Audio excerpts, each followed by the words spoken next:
expect, obviously, with this is that they're going to run into the same trouble that they ran into with the Muslim ban. In the end, they were able to basically make that legal by admitting that the rights of people who are permanent residents matter, right? It's not just U.S. citizens, but there are rights that come with being a permanent resident that they cannot just override. And so they'll have to battle it out in the courts if they want to do this. What it does, though, is it really puts a mark on all of these Afghan immigrants, especially ones who did so much. They sacrificed a lot. They worked with the CIA. This unit, there were thousands of members of this unit that this suspect came from, the NDS, that worked in Afghanistan directly for the CIA. There's a reason why they got sort of expedited entry into the United States after the fall of Afghanistan. And so those people were vetted number of times, but there's been a struggle too to try to make sure that the vetting was appropriate. I'll tell you this, there were examples of people who essentially bought backgrounds from brokers, and so the problem with Afghanistan has been that there's no functioning system to be able to check the data, that background check information, and it's been a problem that has worried the FBI and DHS since the fall of Afghanistan, of Kabul. Tamara, you cover the White House. What are you hearing from inside the White House about how they plan to respond? This is very much in line with the way that the president and people in his administration, people like Stephen Miller, have been talking about immigration.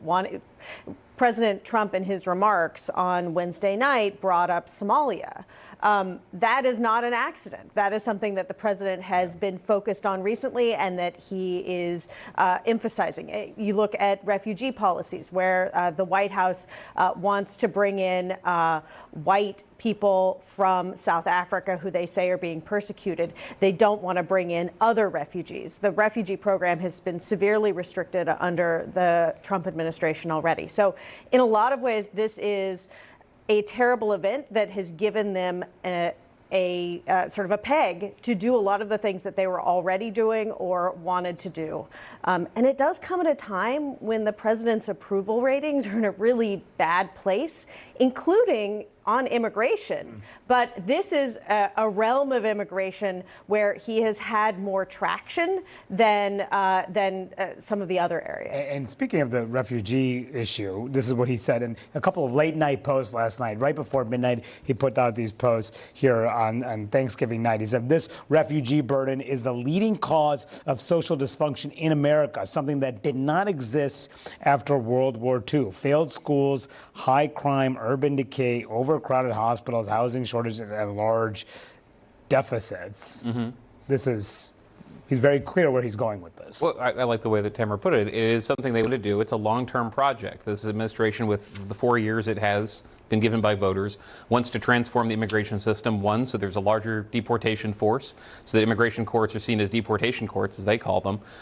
They're doing more hiring right now to make that happen. They're trying to build the capacity for mass deportation because it wasn't there in the first term.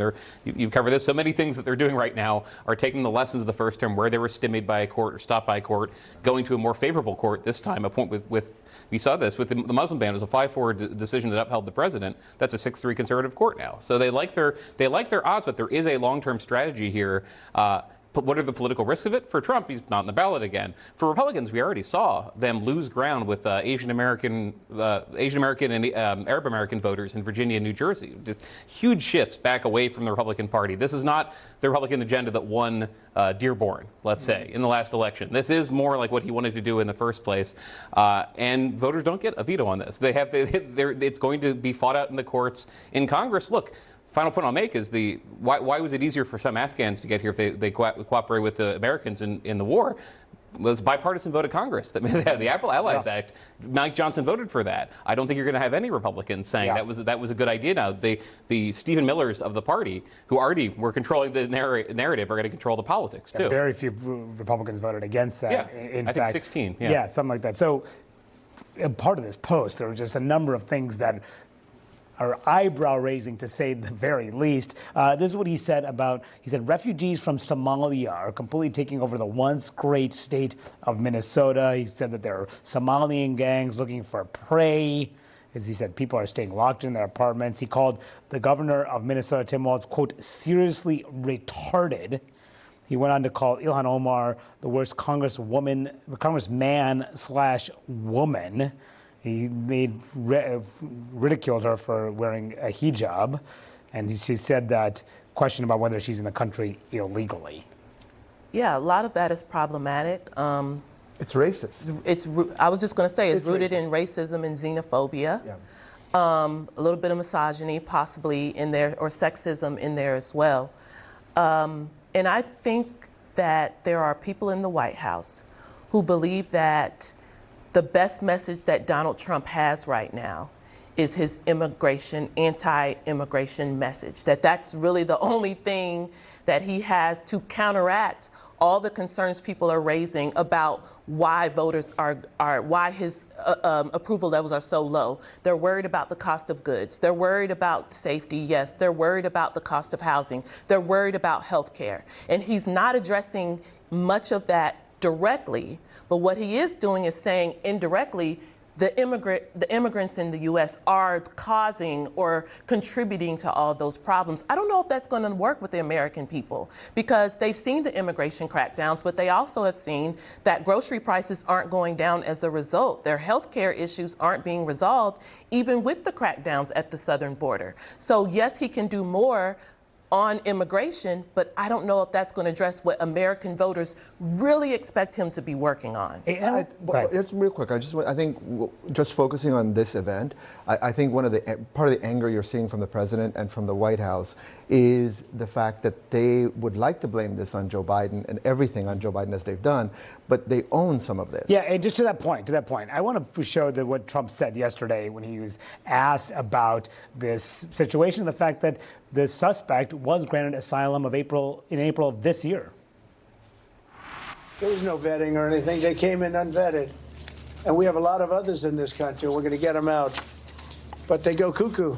Something happens to them. Your DOJ IG just reported this year that there was thorough vetting by DHS and by the FBI of these Afghans who were brought into the U.S. So why do you blame the Biden administration for what this man did? Are you stupid? Are you a stupid person? Because they came on a plane along with thousands of other people that shouldn't be here, and you're just asking questions because you're a stupid person. And that's Nancy Cordes of CBS News, who's a very good reporter and asking a very legitimate question, and you see how defensive the president is. Right. It's a factual question. It's true. It is not a stupid question, and the president should apologize to her, because it is part of the problem is the president owns some of